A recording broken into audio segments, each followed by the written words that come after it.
لا حول ولا قوة إلا بالله العلي العظيم حسبنا الله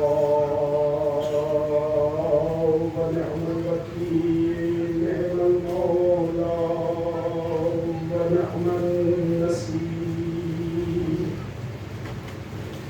أعوذ بالله من الشيطان اللعين الرجيم بسم الله الرحمن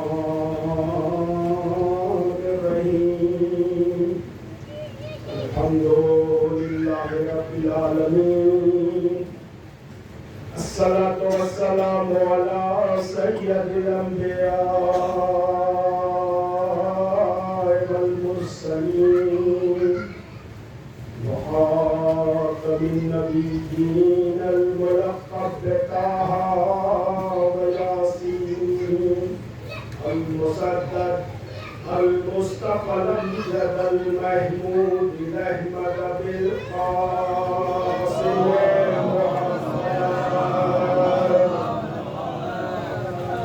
وآله الطيبين الطاهرين المعصومين المظلومين المنتجبين المنتخبين ولعنة الله على أعدائهم وقتلتهم وغاصبي حقوقهم ومنكري فضائلهم أجمعين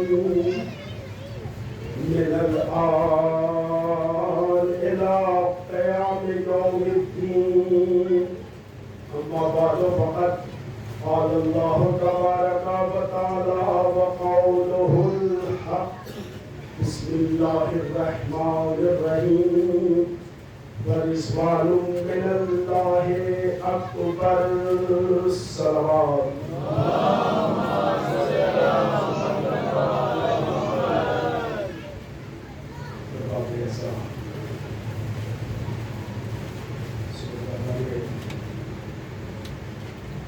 مظلوم کربلا رب العالمین نے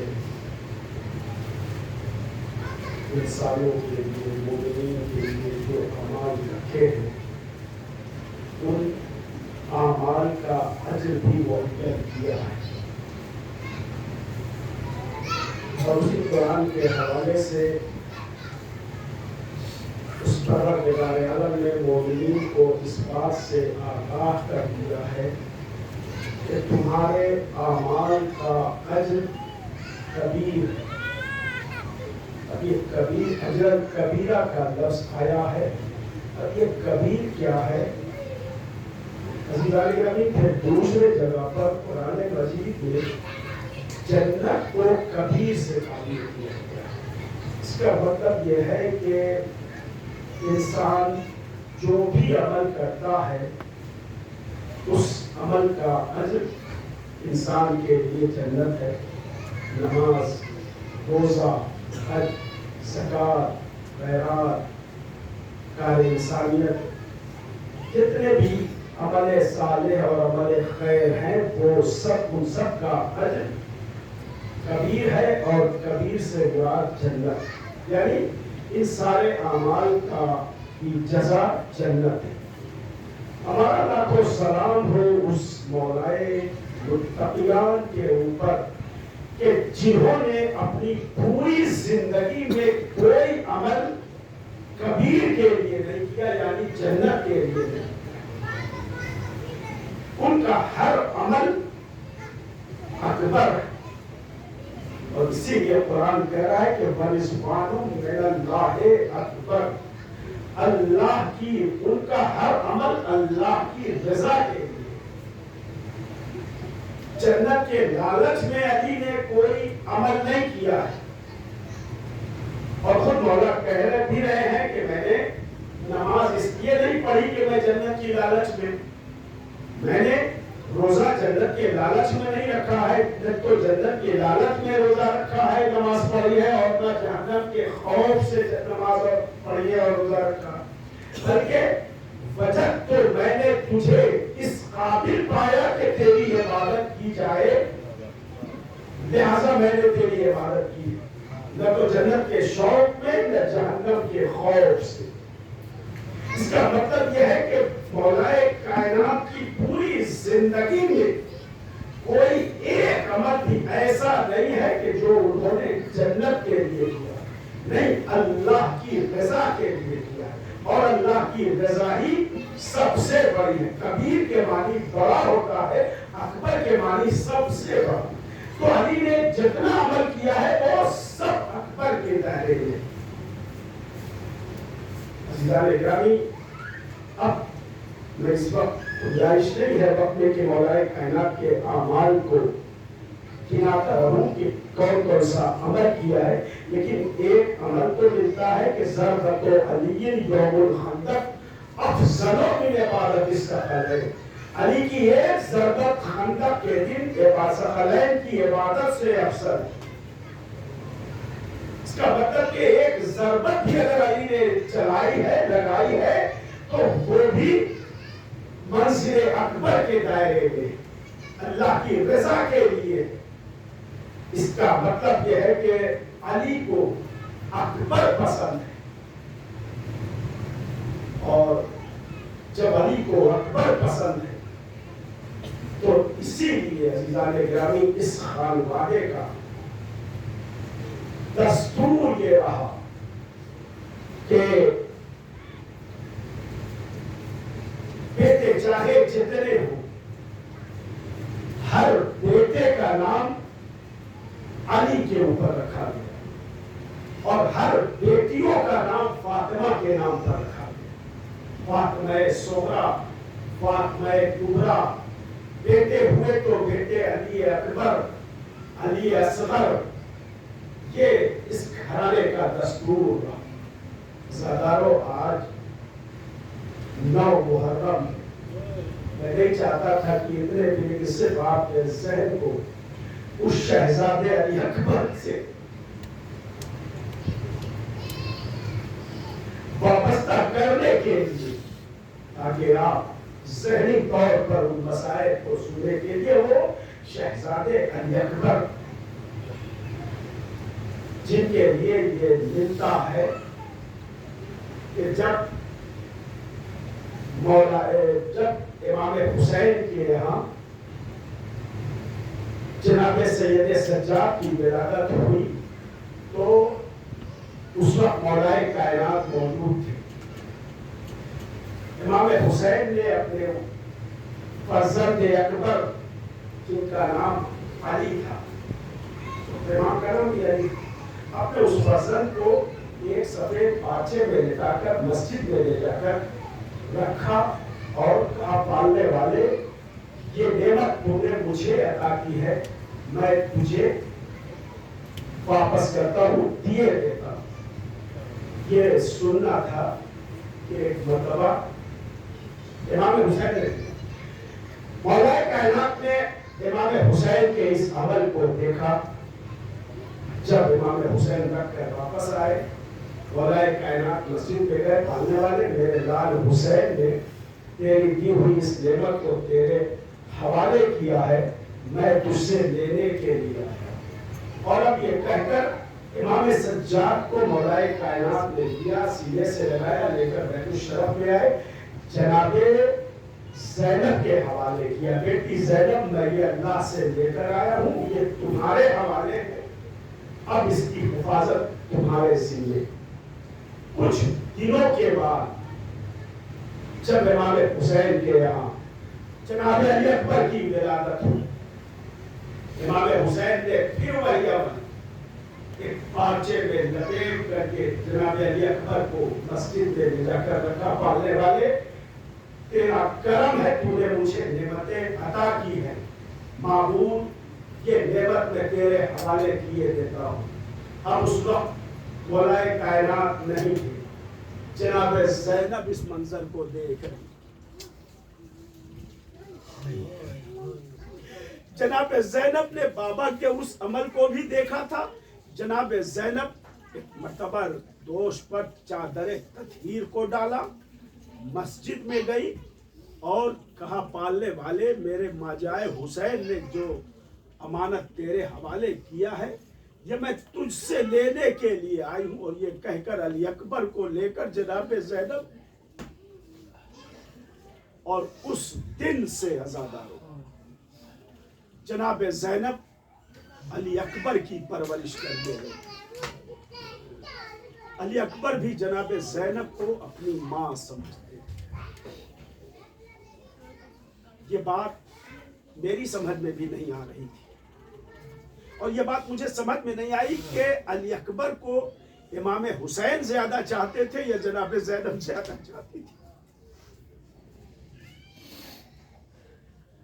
لیکن جو لوگ اس میں سے کربلا معلیٰ گئے ہوں، جو لوگ نہیں جا سکے ہیں، علی اکبر کا واسطہ ہے پالنے والے انہیں کربلا معلیٰ کی زیارت نصیب کرا دے. جب آپ کربلا معلیٰ جائیں گے انشاءاللہ، کربلا معلیٰ میں ایک مقام قیام گاہ ہے جہاں ان کے خیمے نصب تھے. آج بھی وہ مقام بنے ہوئے ہیں. یہاں حبیب کا خیمہ، یہاں مسلم کا خیمہ، یہاں زہیر کا خیمہ، اور اس طریقے سے ایک جگہ وہ ہے جہاں جناب عباس کا خیمہ. ایک مقام وہ ہے جہاں پر جناب قاسم کے خیمے کے سارے شہیدوں کے خیمے مجھے دکھائی دیے. میں نے بہت تلاش کیا کہ مجھے کہیں پر علی اکبر کا خیمہ دکھائی. جب نہیں ملا تو میرا دل تڑپنے لگا. میں نے وہاں ایک شخص سے پوچھا بھائی مجھے علی اکبر کے خیمے کی زیارت کرا دے. وہ مجھے حیرت سے دیکھنے لگا. آپ علی اکبر کے خیمے کو تلاش کر رہے ہیں؟ علی اکبر کا خیمہ الگ نہیں لگایا گیا تھا. ارے جس خیمے میں زینب رہتی تھی اسی خیمے میں جناب علی اکبر رہا کرتے تھے، اس لیے کہ زینب علی اکبر کو اپنے سے جدا کرنا نہیں چاہتی. جناب زینب نے علی اکبر کو اپنے خیمے میں رکھا تھا. اور یہی وجہ تھی عزیزانو کہ جناب زینب بچپن میں جب جناب علی اکبر بہت چھوٹے تھے تو ام لیلہ علی اکبر کے گہوارے کو اپنے بستر کے بالکل پہلو میں رکھا کرتی اور رات کے وقت اٹھ کر علی اکبر کے چہرے کو دیکھتی جاتی. ایک روز جناب ام لیلہ نے دیکھا کہ علی اکبر کے رات کا پچھلا پہر تھا. ام لیلہ نے دیکھا کہ علی اکبر کے جھولے پر، علی اکبر کے گہوارے پر کوئی سایہ کیے ہوا. مرتبہ ماں کا دل تھا بے چین ہو گیا. پوچھا کون؟ ایک نہیب سی آواز آئی. ام لیلہ آہستہ بولو، مجھے علی اکبر کے بغیر بستر پر چین نہیں آتا. عزاداروں سوچے وہ باپ جسے ایک لمحے کے لیے علی اکبر کے بغیر چین نہ ملتا ہو، وہ شہزادہ جب باپ کے پاس یہ کرنے آیا ہو بابا مجھے مقتل کی اجازت دے دو. سارے مسائل کو چھوڑتے ہوئے علی اکبر عزاداروں شبیہ پیغمبر کہلاتے تھے، یوسف کربلا سمجھے جاتے اور اتنے اسیر تھے کہ واقع کربلا کے بعد جب شہیدوں کے سر نیزے پر بلند ہوئے اور یہ سر نیزے کی بلندی سے اپنا سفر طے کر رہا تھا تو ایک مقام پر ایک چھت پر کچھ عورتیں بیٹھی ہوئی تماشا دیکھ رہی. ان عورتوں میں ایک یہودی عورت بھی بیٹھی تماشا دیکھ رہی تھی. جب دیکھتے دیکھتے اس کی نظر ارے جناب علی اکبر کے سر پر پڑی.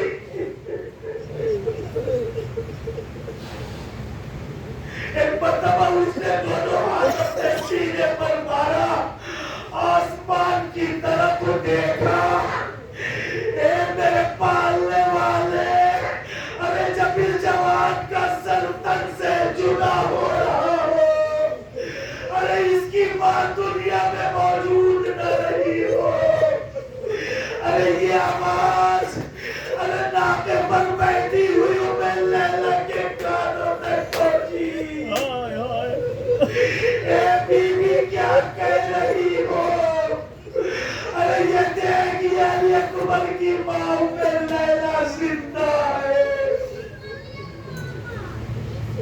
جزاکم خیر الجزاء. سرکاروں کے دو علی اکبر ہیں. علی اکبر جب اپنے بابا سے مقتل کی اجازت لینے کے لیے آئے ہیں اور مولا حسین نے مجھے نہیں پتا کس دن سے بیٹے کو مقتل کی اجازت دی ہے، لیکن ایک روایت جو آج میں نے دیکھا ہے، امام حسین نے ہر شہید کو مقتل کی اجازت دی ہے اور ہر شہید اجازت لے کر امام حسین سے مقتل پہ گیا ہے. لیکن کبھی کبھی امام حسین نے کسی شہید کو دوبارہ واپس بھی بلایا. میں نے عرض کیا تھا جناب عباس کے لیے عباس کو بھیج دیا، کچھ دور گئے تھے، پھر ایک مرتبہ جناب عباس کو واپس بلایا. تو ہر شہید کو امام نے ایک مرتبہ یا دو مرتبہ بلایا ہے. تاریخ نے مجھے ایک روایت دکھلائی کہ علی اکبر کو جب امام نے رخصت کیا ہے 36 مرتبہ علی اکبر 36 مرتبہ علی اکبر امام سے جدا ہوئے ہیں. دور جاتے تھے تو ایک مرتبہ امام کہتے تھے بیٹا علی اکبر ذرا قریب آؤ. بابا کیوں بلا لیا؟ کہا بیٹا میں نے تیری پیشانی کا بوسہ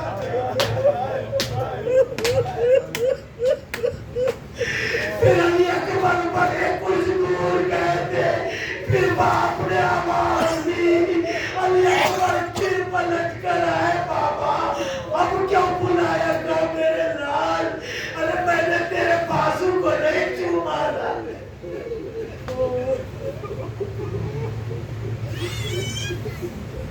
پھر علی اکبر رخصت ہوئے. پھر وہ دور گئے تھے کہ ایک مرتبہ بابا نے آواز دی بیٹا ایک بار اور باپ سے ملتے جاؤ. اب جو علی اکبر واپس آئے بابا اب کیوں طلب کیا کر میرے لال؟ اس طرح اپنا جان سا سینہ دکھا دے. میں نے تیرے سینے کا بوسہ نہیں لیا. عزاداروں سمجھ گئے علی اکبر چلے ہوئے، لیکن وقت وہ آیا کہ جب ایک مرتبہ علی اکبر نے مقتل سے آواز دی علیکہ منی سلام. بابا کو علی اکبر کا سلام ہو. ارے یہ آواز حسین کے کانوں میں پہنچی. حسین اپنے مقام سے اٹھتے تو ضرور، مگر جوان بیٹے کی آواز اتنی نہیں آواز تھی.